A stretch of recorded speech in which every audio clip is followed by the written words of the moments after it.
आज हम जानने वाले किचन के बारे में जो हर एक घर का हार्ट होता है। हार्ट मैं क्यों बोल रहा हूँ? क्योंकि यहाँ से किचन का जो खाना सर्व होता है, सबकी हेल्थ अच्छी होती है और उसके बारे में हम आज जानने वाले हैं। एक आइडियल किचन कैसा होना चाहिए, उसका लेआउट कैसा होना चाहिए, कौन-कौन से टाइप के लेआउट्स इसमें आते हैं। मैं इतना आपको डिटेल में सिखाने वाला हूँ कि खुद आप डिज़ाइन कर सकते हो, उसके साथ ही आप उसका कॉस्टिंग भी निकाल सकते हो और आपको किसी कॉन्ट्रैक्टर के ऊपर डिपेंड होने की ज़रूरत नहीं पड़ेगी। ये एक इंटीरियर डिज़ाइनर का फ़ॉर्मूला है जो हम फ़ॉलो करते हैं, तो ये पूरा वीडियो आप आखिर तक देखिए क्योंकि आपको बहुत मज़ा आने वाला है।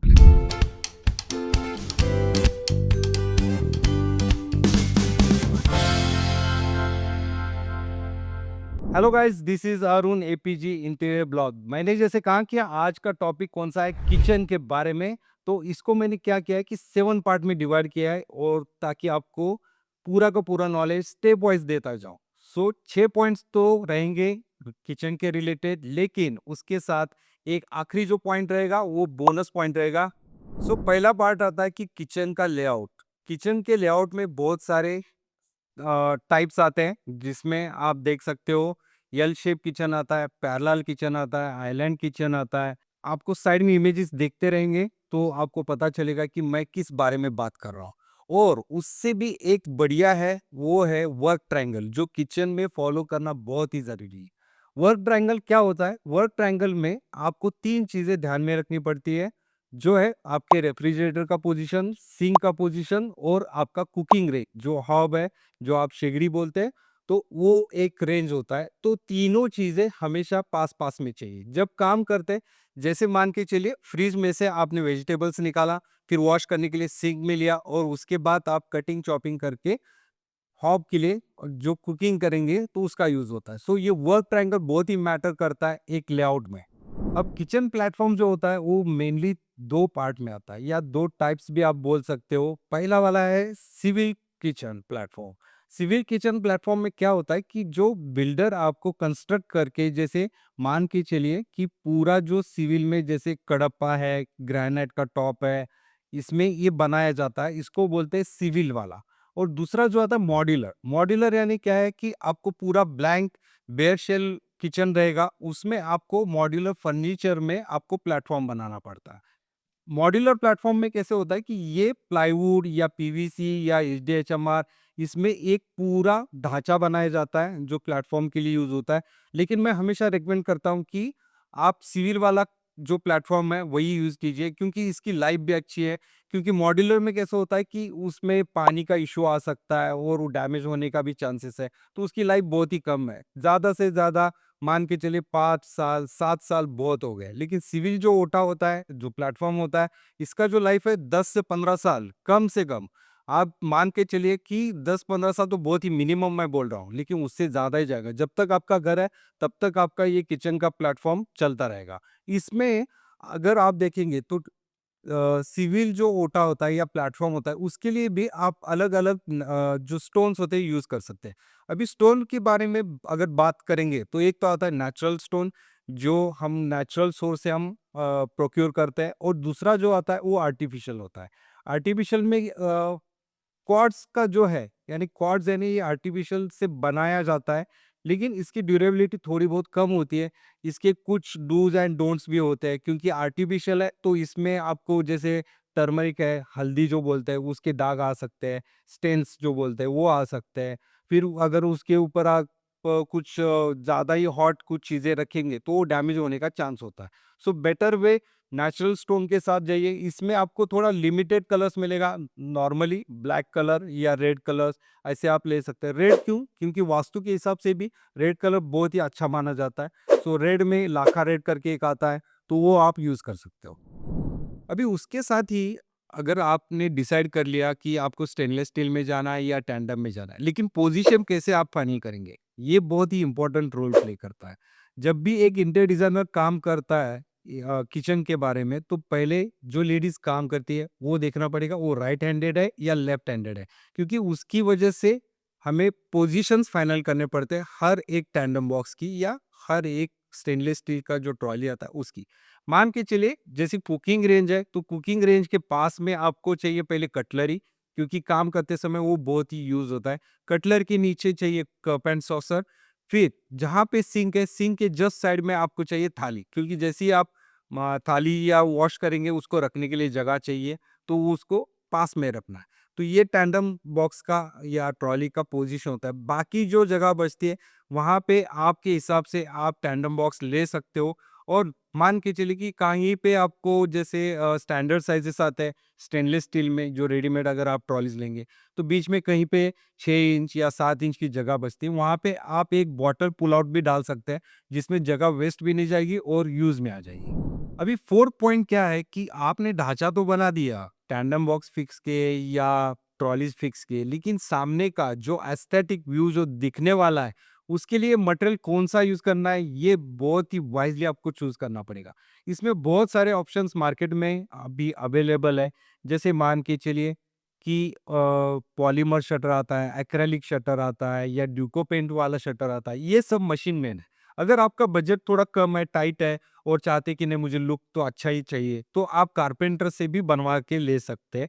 जैसे मान के चलिए कि प्लाईवुड लिया, प्लाईवुड के ऊपर लैमिनेट करके उसको एज बाइंडिंग अगर करता है, तो वो भी लुक बहुत ही बढ़िया देता है। लेकिन आफ्टर ऑल मशीन मेड जो फिनिश होता है, वो कंपैरिज़न मैन मेड जो साइट पे करते हैं, उससे कंपेयर नहीं हो पाएगा। लेकिन अगर बजट का इश्यू है, तो उसके साथ आप जा सकते हो। अभी शटर के साथ आपको हैंडल भी डिसाइड करना पड़ेगा, तो बहुत सारे टाइप्स हैं हैंडल्स के, जी प्रोफाइल बोलते हैं, या अगर आप चाहते हैं कि नहीं मुझे जी प्रोफाइल नहीं देना है, तो उसके ऊपर आप सरफेस वाले हैंडल्स भी लगा सकते हो, वो भी अच्छा दिखता है, या एज पे फिटिंग होने होने वाले जो हैंडल्स होते हैं, वो भी आप यूज़ कर सकते हो।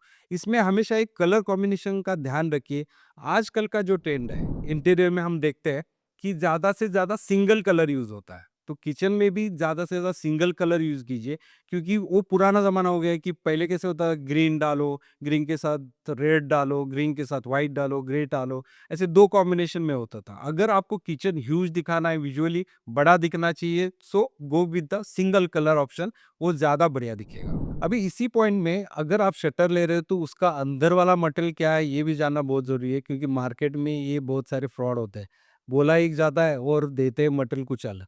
सो 100% आप कंफर्म कीजिए, जो भी डीलर है या जिससे आप ले रहे हो, तो उसके अंदर का मटेरियल क्या है, उनको पूछिए।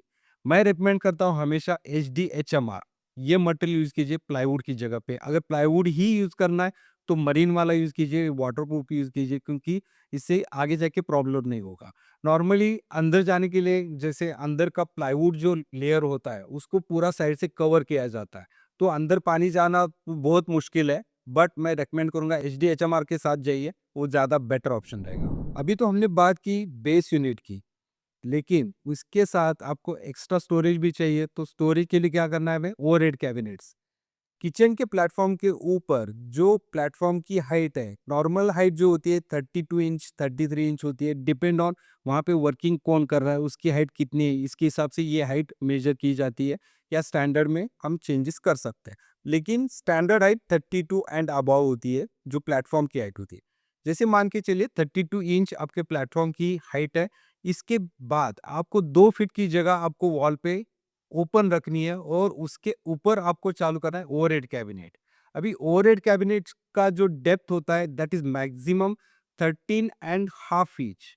तो आपको अंदर अंदर जो क्लियर जगह मिलेगी, दैट इज 12 इंच, 1 फीट जगह आपको क्लियर मिलेगी, जहाँ पे आप स्टोरेज अच्छे से कर सकते हो। और उसकी जो हाइट होगी, वो लिंटर लेवल तक आपको लेके जानी चाहिए, जिसमें हम 3 पार्ट में डिवाइड किया हमने। एक प्लेटफॉर्म का हाइट हो गया, दैट इज 32 इंच, बीच में जगह 24 इंच, दैट इज ओपन, और उसके ऊपर जितनी जगह बचेगी lintel level. Normally lintel level जो होती है 7 फीट तक स्टैंडर्ड होती है, लेकिन आजकल कई सारे बिल्डर्स 8 फीट का भी लिंटल देते हैं। तो उसको अगर आपको बढ़ाना है तो बढ़ा सकते हैं, लेकिन डेप्थ ध्यान में रखिए कि नॉट मोर देन 13.5 इंच। इसका रीजन ये बोलता हूँ मैं, क्योंकि जब आप प्लेटफॉर्म के ऊपर जैसे वर्किंग कर रहे हैं, कुछ कटिंग चॉपिंग कर रहे हैं, तो ओवरहेड कैबिनेट आपको आगे नहीं दिखना चाहिए। अगर वो ज़्यादा डेप्थ है, तो फिर आपको काम करना मुश्किल हो जाएगा, क्योंकि नॉर्मल आपका वर्किंग प्लेटफॉर्म का जो डेप्थ होता है, that is in between 24 inch to 27 inch. तो एक जगह मिलेगी आपको वर्किंग करने के लिए, और ज़्यादा बेहतर रहेगा। और स्टोरेज की और थोड़ी रिक्वायरमेंट है, तो ओवरहेड कैबिनेट के ऊपर भी आप लॉफ्ट बना सकते हो। अगेन लॉफ्ट का जो मैक्सिमम डेप्थ रहेगा दैट इज 2 फीट, ये ध्यान में रखिए। अभी ओवरहेड कैबिनेट में भी आपको ग्लास के शटर लेने हैं या सॉलिड शटर लेने हैं, ये भी एक कंफ्यूजन होता है। अगर मान के चलिए अगर आप उसमें क्रॉकरी रख रहे हैं, आपको दिखाना है, मुझे वो डिस्प्ले जैसा दिखाना है, तो डेफिनेटली ग्लास का शटर यूज कर सकते हो। लेकिन इसमें ग्लास का शटर लेते समय आपको दो ऑप्शंस मिलेंगे।